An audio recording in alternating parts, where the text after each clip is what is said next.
Binigyang diin ni dating Police General Oscar Albayalde na walang nangyaring reward system. Yan ay sa ilalim ng kampanya kontra illegal na droga ni dating Pangulong Rodrigo Duterte sa kanyang panahon. Ayon nga kay Albayalde, wala siyang alam na kalakaran kung saan ay binabayaran yung mga pulis na nakakapatay ng mga drug personalities. Hindi Albayalde, hindi niya alam kung saan nakuha ni dating Philippine Charity Sweepstakes Office General Manager Royina Garma ang kanyang testimonya ukol dito. Hindi halimbawa ng general, ang ani ay mistulang hindi tiyak na mga paliwanag ni Garma lalo at inamin din niya na naririnig lamang niya ang marami sa mga ito. Ayon pa kay Albayalde, malabong may mangyayaring reward system noong panahon na siya ay pinuno ng pambansang pulisya dahil walang pondong nakalaan sa ilalim ng naturang kahalintulad na programa. Maliban sa operasyon na fund na lehitimong ginagamit sa mga operasyon ng pambansang pulisya ay wala na umanong excess pa para dito. Kung ganyan, narito pa mapahayag ni dating Philippine National Police Chief Oscar Albayalde. Wala po kaming alam dyan sa reward system na yan, no? Kaya hindi po natin alam kung saan nakuha ni dating Colonel Garma yan na kung may reward system. Hindi ko po alam kung sila ang may reward system dahil sabi nga niya, yung mga statements po niya ay pawang naririnig din lang din niya. Ibig sabihin, hearsay po or baka sila po yun, no? Pero ngunit po sa amin, lalo na kung ikaw ay regional director, lalo na po sa isang chief PNP, napakalabo naman po yun na meron pong reward na magagaling sa'yo dahil unang-una wala na pong nakalaan na reward para sa mga ganyang mga operations. Meron lang po yan, talagang tunay na talagang operational fund kung tawagin. Yan naman po talaga ay pupunta sa mga iba't ibang mga police station. Ayon nga kay Albayalde, wala din umano siyang alam na may iba pang source o kaya pinanggagalingan ng pondo para naman sa kahalintulad na reward system. Kahit noong panahon umano na siyang namumuno sa pambansang pulisya, wala niyang naipapabot sa kanya na may third party o kaya naman ay ibang panggagalingan ng pondo para dito. Yun man, sinabi ni Albayalde na maaaring nabuong grupo o nagbuo ng grupo si Garma nang hindi nalalaman ng liderato ng pambansang pulisya at sila lamang ang nakakaalam ng kanilang operasyon kasama na ang reward system. Narito pa ang patuloy ng mapahayag ng dating pinuno ng pambansang pulisya, General Oscar Albayalde. Pwede kong posibilidad po yun na may posibilidad, no? Pero wala, as far as we're concerned, wala po kami na monitor na ganyan. At baka sabi nga, sila po ay gumawa ng grupo o dito meron pong tinatawag silang grupo na hindi ako magkamali, tinatawag ng Davao style na sinasabi niya. Baka sila po yun. Baka sila po ang sinasabi niya. Pero dun sa mga regions po, as far as I'm concerned, na maging regional director hanggang mag-CPNP po, wala po kami na monitor. Lagi pa yan ang pahayag ni dating Philippine National Police Chief Oscar Albayalde. Ipapatawag umano ng House Committee on o House Quad Committee ang Commission on Audit. Yan ay para sa investigasyon ukol sa intelligence fund ni dating Pangulong Rodrigo Duterte sa loob ng 6 na taon na kanyang panunungkulan. Ayon kay House Public Order and Safety Chairperson at Laguna Congressman Dan Fernandez, posible umanong ginamit ito sa pagbibigay ng reward doon sa mga drug war killings. Ginawa nga ng mambabatas ang naturang pahayag kasunod na rin ng revelasyon ni retired Police Colonel Royina Garma sa pagdinig ng komite na ipinag-utos umano ng dating Pangulo ang pagpapatupad sa buong Pilipinas ng tinatawag na Davao Model kung saan ay binibigyan ng pabuyang pera mga pulis na makakapatay ng mga umano'y drug personalities. Ayon kay Fernandez, lumalabas na ang naturang usapin nang ibinunyag nga ito ni Garma na nanggaling ang pera sa Palasyo Malacanang. Kaya't kung nanggaling umano ang naturang pondo sa pamahalaan at isinagawa ng kapulisan ang mga operasyon sa ilalim ng naturang pondo ay ito umano ay kinakailangan masiyasat. Sinabi din ni Congressman Fernandez na ito ang kanilang tinitingnan kung paano ginamit ang partikular na intelligence fund ng Office of the President sa ilalim yan ng dating Pangulong Rodrigo Duterte para sa naturang reward system. Narito ang naging bahagi ng pahayag ni House Committee on Public Order and Safety Chairperson Dan Fernandez. There are operations being implemented by the administration or former administration o kahit ngayong administration na kapag police operation o kaya military operation, gagamit ka ng Intel Fund. So, we need to find out saan talaga kinuha yung pera. And we're pretty sure to do. Bagian ang pahayag ni Congressman Dan Fernandez ng Santa Rosa City dyan sa Laguna. Samantala, bagamat dumadaan ang Intelligence Fund ng Office of the President sa audit ng Commission on Audit, hindi isinasa publiko ang findings ng komisyon dahil na rin sa security reasons. Pinabulaanan din ng mambabata sa mga pahayag ng mga kalyado ni dating Pangulong Rodrigo Duterte na kinakasangkapan umano ang House Quad Committee para sa demolition job at i-pressure ang mga testigo gaya ni na dating Philippine Charity Sweepstakes Office General Manager Garma, pati na ang iba pa para idiin si dating Pangulong Duterte at kanyang mga kaalyado kaugnay naman ng naturang mga usapin. Samantala, nasa 13 kumpanya na nasa sektor ng pagmimina ang ginawara ng pagkilala sa Palasyo Malacanang na pinangunahan ni Pangulong Ferdinand Bongbong Marcos Jr. At yan ay sa pagbibigay ng parangal ay bunga daw na ang ipinakitang pagtugon ng mga mining companies na itinataguyod naman ang responsableng pagmimina sa ilang lugar sa bansa. Binigyang din ni Pangulong Marcos ang pagpapatupad ng mining practices na nagbibigay ng proteksyon para sa kapaligiran. Ito'y sa gitna na rin ng paniniguro na ang ginagawang extraction process ay malinis, episyente at naibabalik sa ayos ang mga lupain. Dumaan na ang mga minahan kahit na sa paghalukay ng mga lupa, ngunit kinakailangan umano na ito ay maibalik at magamit muli ng komunidad at makapagpairal ng mga innovations para naman mas maging produktibo pa ang naturang mga lugar kahit nakuha ang ilang mga mineral na naiproseso. Malaki ang may babawa sa wastage at pagkonsumo ng enerhiya kung isa sa katuparan ng maayos at tama ang naturang mga hakbang. Narito ang bahagi ng pahayag ni Pangulong Ferdinand Marcos Jr. And at the same time, it is imperative that we adopt mining practices that prioritize the environment to ensure that our extraction processes are clean, efficient, and restore the land that has been mined. Sa iba pang balita, posible umanong may nagkakanlong kay dating presidential spokesperson Attorney Harry Roque. Ito ang sinabi ni Police Brigadier General Jean Fajardo, ang tagapagsalita ng Philippine National Police, lalo't wala pang indikasyon na nakalabas na ng Pilipinas batay sa impormasyon ng Bureau of Immigration. Babala naman ni Fajardo na hindi rin lusot sa kaso ang mga posibleng nagkakanlong sa dating presidential spokesman. Sa panig naman ng mga mambabatas, patuloy pa rin na hinihimok ni Manila Representative Benny Abante si Roque na kusa ng sumuko sa Kamara para maiwasang lumala pa ang kanyang sitwasyon. Wala naman umanong dapat na ikabahala ang dating opisyal kung wala naman talaga itong iligal na ginawa. Ang importante anya ay mailahad sa House Quad Committee ang mga kinakailangang dokumento. Gayon din ang para sa may bahay nito na si Myla Roque na pinaniniwalaan namang nakalabas na ng Pilipinas. Kaugnay niya, narito ang bahagi ng pahayag ni Manila Representative Benny Abante. And to those still in hiding, like Attorney Harry Roque, I say this: have the courage to face the consequences of your action. It is better to stand and be judged than to live in the shadow of your wrongdoing. Pahayag po yan ni Manila Representative Benny Abante. Magandang araw sa inyong lahat at happy Martes sa inyong lahat. At dahil Martes na naman, narito na naman ang inyong Spokes Hour. Well, ano bang pag-uusapan natin? Well, una-una, nabalitaan nyo na. No? Pati si Mrs. ko, pinaaresto na ng Huwad Committee. Naku, alam mo, naalala ko tuloy yung mga pelikulang nakikita ko ng mga panahon ng medieval times na kapag hindi nakuha yung lalaki, kukunin yung buong pamilya. Sana naman yung aking dalawang anak ay hindi na nila kunin, no? Dahil kinuha na nila kaming mag-asawa. No? Ewan ko ba? Alam nyo, kaya tuloy ngayon, ang minabuti kong pag-usapan natin, dahil ang ating saligang batas at ang kapangyarihan ng Kongreso ay kinopya natin sa Amerika, ikumpira natin ngayon ang mga legislative investigation sa Amerika sa mga pangyayari dito sa Pilipinas. Ang tanong, dahil kinopya lang naman natin ang probisyon ng American Constitution dito sa ating Kongreso, paano ba magkakaroon ng pagkakaiba? Dapat wala, dapat parehong-pareho. Pero ang unang-unang diferensya ng US Congress at ang Philippine Congress ngayon, bagamat merong kapangyarihan talaga na ang Kongreso na mag-cite in contempt para nga mapreserba yung institusyon, hindi sa pagpaparusa. Walang jurisdiction ng Kongreso na magparusa. Tanging hukuman lang ang pwedeng maglitis at magpataw ng parusa, no, doon sa mga lumalabag sa batas. No?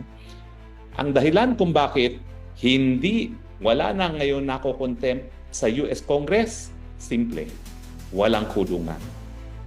Now, nakikita natin yung Wad Committee, no, na yung ilang mga resource persons gaya ni Cassie Ong pinadidetain doon sa penitentiary for women.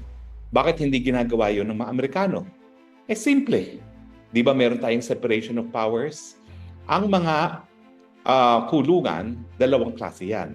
Yung hindi pa napapatunayan nagkakasala na nasa ilalim ng DILG at yung mga napatunayan na nagkasala, yun yung Muntinlupa na nasa DOJ.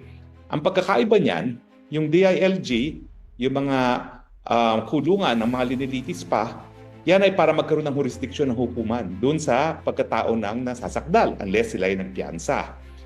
At mapapansin natin na ito ay isang trabaho ng ehekutibo dahil ang mga local government units at saka ang BGMP ay nasa ilalim ng ehekutibo. Totoo po yan, nakikipagtulungan sila sa hudikatura. Pero kasi kung titignan mo, ang trabaho kasi ng BJMP ay yun nga na ipatupad yung batas at kapag nagkaroon ng arrest warrant na inisyo ang isang hukuman, yan po ay batas dahil nakasaad sa ating civil code na lahat ng desisyon ng ating hukuman ay kabahagi ng ating batas. Ang contempt order ba ng isang parte lamang ng Kongreso, okay? Isang kapulungan ng Kongreso, yung Kamara de Representante, yan ba'y batas? Hindi po. Dahil ang batas, ayon sa ating saligang batas, dumadaan sa tamang proseso. Dalawa pong kapulungan ang dapat mag-usap, mabalitaktakan sa lahat ng panukalang batas. At kinakailangan po yung parehong Kongreso at Senado magkasundo na ito nga ay gagawin nilang batas. Siyempre, dapat dumaan yan sa 3 readings. Pagkatapos, magkakaroon ng reconciliation kung magkaiba yung version at lalagdaan ng presidente para maging batas. Kapag ang dumaan po proseso ay dun lamang sa isang kapulungan, hindi po yan batas. Kaya nga po nagpapasalamat naman ako dito kay bagong talagang Interior and Local Government Secretary John Vic Remulla na lininaw niya na wala po akong linabag na batas. Ang linabag ko po, ako'y na-contempt ng Congress. Pero wala po akong linabag na batas at sa tingin niya at sa tingin ko rin, hindi ako pugante. Dahil ang pugante ay mga lumalabag lamang sa batas. At finally, sisitahin ko na yung si Lola na nasakdal dahil nga kumuha daw ng pera sa mga drug lords sa Muntinlupa nung siya ay nakaposisyon para gamitin sa kanyang pagtakbo sa Senado. No? Madam, tigil ka na dyan. Ako'y hindi ko na nga pinupuntirya. Na-congratulate ka na ba doon sa estudyante mong na talaga bilang justice? O ang sinasabi mo palagi ay hindi mo maalala. Kalokohan po yan. Ako meron akong isang naging estudyante na talagang justice of the Court of Appeals, si Justice Caringal. That is a source of pride sa lahat ng law professors. So hindi po ako naniniwala na hindi mo maalala na naging estudyante mo siya. Alam mo na ang pinag-uusapan ko. But in any case, kaya wag niyang ipilit na kinakailangan daw humarap ako sa proseso dahil gaya ng ginawa niya. In the first place, di naman ako nasasakdal nga sa kahit anong paglabag sa batas. Siya ang linabag niya, heinous crime. Yung trafficking in prohibited drugs. Ako naman, contempt. Refusal to present documents na sinusupina at saka yung misis ko ngayon, refusal to attend. Napakalaking pagkakaiba naman po yan para ikumpira mo yung sarili mo sa akin. Ayaw ko na sanang pansinin ito dahil alam ko, KSP naman yung lolang yan at panahon ng eleksyon, abay sumasakay doon sa usapin na tungkol sa akin. Pero ayan po, malinaw po ha. Wala po tayong basehan ng comparison dahil kayo po ay nasakda sa paglabag sa batas, ako po ay hindi. Now, mabalik tayo sa US Congress. Bakit walang nako-contempt ngayon? Kasi wala silang kulungan. Hindi po pwedeng ipaubaya sa ehekutibo ang pagkukulong ng mga tao na nasa site in legislative contempt. Kasi nga po, iba ang mandato. Ang kulungan ng BJMP at ang kulungan sa ilalim ng Muntinlupa, yan po ay para sa mga lumabag sa batas. Pero kapag ikaw po ay legislative contempt, hindi ka lumabag sa batas dahil wala namang batas na nanggagaling lamang sa isang sangay ng Kongreso. Kinakailangan dumaan nga sa proseso yan. 3 readings at maaprubahan ng parehong kapulungan ng Kongreso. At dahil nga sa separation of powers sa Amerika, kung saan ginaya natin ang probisyon ng kapangyarihan ng Kongreso para mag-cite in contempt, hindi nila pinauubaya sa ehekutibo yan dahil nga sa separation of powers. At ang rasyonal dyan, iba ang mandato ng ehekutibo. Ang ehekutibo, ipatupad ang batas.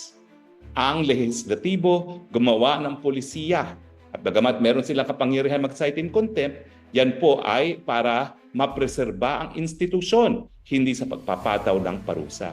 So bakit mo ngayon ihahalo ang mga tao cited in legislative contempt doon sa mga tao na unang-una pinarurusahan sa Muntinlupa o di naman kaya ay kinakailangan makulong para magkaroon ng jurisdiksyon ng hukuman sa kanila.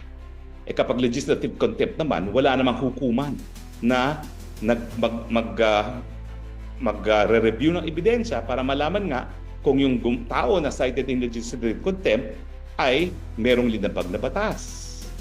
So paglabag po yan sa separation of powers. Kapag kinulong ang isang tao na cited in legislative contempt sa kulungan na nakareserba para sa mga tao na linilitis ng hukuman o di naman kaya pinarurusahan na. Dahil ang legislative contempt ay hindi po yan para magkaroon ng jurisdiksyon ng hukuman at hindi rin po yan para parusahan. Malinaw po yan. Okay? At ang masasabi ko lang, yung mga walang issue na maipresenta sa mga kababayan natin sa eleksyon nito, wag niyo po akong gawing issue. Kayo po ay napakadaming problema sa bayan, problema ng pagtaas ng bilihin, kakulangan ng trabaho, mababang sweldo. Yung solusyon niyo po sa mga problemang yan, yun ang ipresenta niyo sa taong bayan. At wag po tayo magrereklamo sa kahinaan ng criminal justice system dahil si Lola talaga umupo po bilang kalihim ng departamento mismo ng katurungan. At bukod pa dyan, yung Commission on Human Rights. Ano bang ginawa niya para maripaso yung sistema? Wala. So kung siya ay naagrabyado ng proseso, kabahagi siya doon sa dahilan kung bakit ganito ang ating criminal justice system. Now, siyempre, dahil merong separation of powers, pati yung pagpapatupad ng contempt order, alam niyo ba sa Amerika, meron silang sariling pulis ang lehislatura. Hindi po yan pulis ng Washington DC. Hindi po FBI. Yan po ay special police na talagang ang mandato lang niya ay unang-una, bantayan ang seguridad ng Kongreso. Pangalawa, ipatupad yung mga summons at saka mga orders ng lehislatibo. Dapat po may ganyan din tayo. Dahil hindi talaga po magkakaroon ng separation of powers kung yung pagpapatupad ng isang legislative function na pagpapataw ng legislative contempt ay ipatutupad ng ehekutibo sa pamamagitan ng PNP o ng NBI. Dahil ang PNP at NBI, kung titignan niyo po ang mga batas na bumuo dyan, sila po'y nagpapatupad ng batas. At kasama na pa sa batas na yan ay yung mga orders ng hukuman. Hindi naman po batas ang order ng isang kapulungan lamang ng Kongreso. Maliban na lang kung talagang naging batas na yan, in which case, batas yan na inapprove ng dalawang kapulungan ng Kongreso.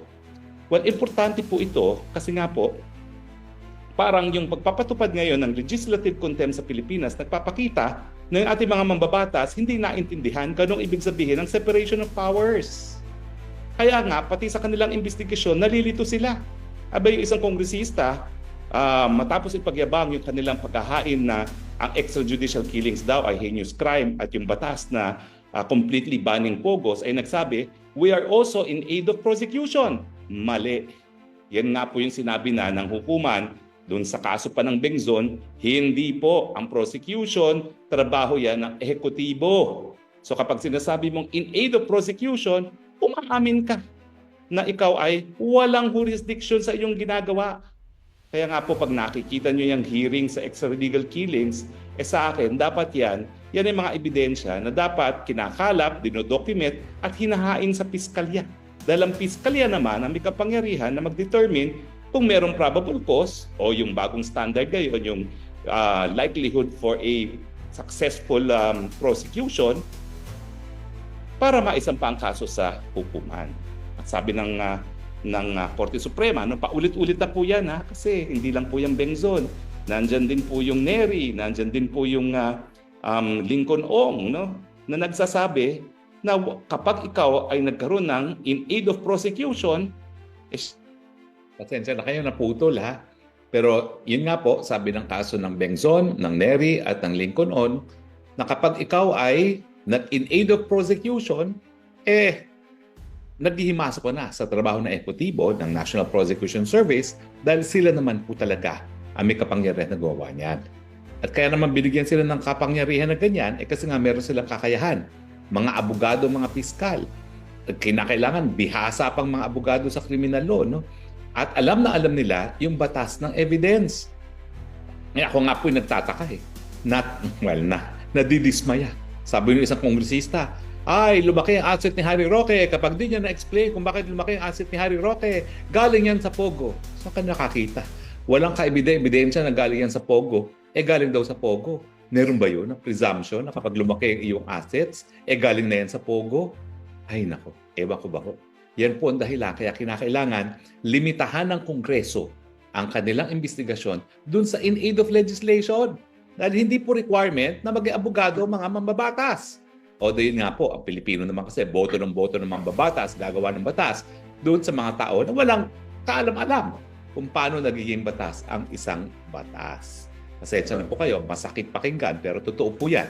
Kinakailangan talaga maging bihasa kayo sa evidence para kayo po ay magkaroon ng tamang appreciation dun sa mga conclusion nyo. Pero yung conclusion po ng congressman, ang paglaki daw ng asset ko, prueba na galingan sa Pogo, wala pong kapasibasehan yan. Yan po ay nagpapatunay na wala pong alam ang ating mga mababatas tungkol sa laws on evidence. Well, anyway, hindi na po ako magtatagal, no? Dahil I think na napakita ko na po na ang pagkakaiba ng American Congress at Philippine Congress, and maski ito po ay ginaya lang natin sa Amerikano, ay pinatutupad ng mga Amerikano ang complete separation of powers pati doon sa pag-iimbestiga ng Senado at ng Kongreso. Sana nga po, no, ang unang-unang gawin ng ating mga mababatas, sundan din yung nangyayari sa Amerika. Dahil after all, ginaya naman natin sa ating saligang batas at meron pong dahilan yan. Ang dahilan nga po niyan, kung walang kakayahan ang Kongreso na magkaroon ng sariling kulungan at mga magpapatupad ng kanilang mga contempt, wag po nilang gawin yun. Dahil ang mangyayari naman po dyan ay sila mismo ang dahilan para malabag yung separation of powers na tinatawag sa tatlong sangay na co-equal branches of government.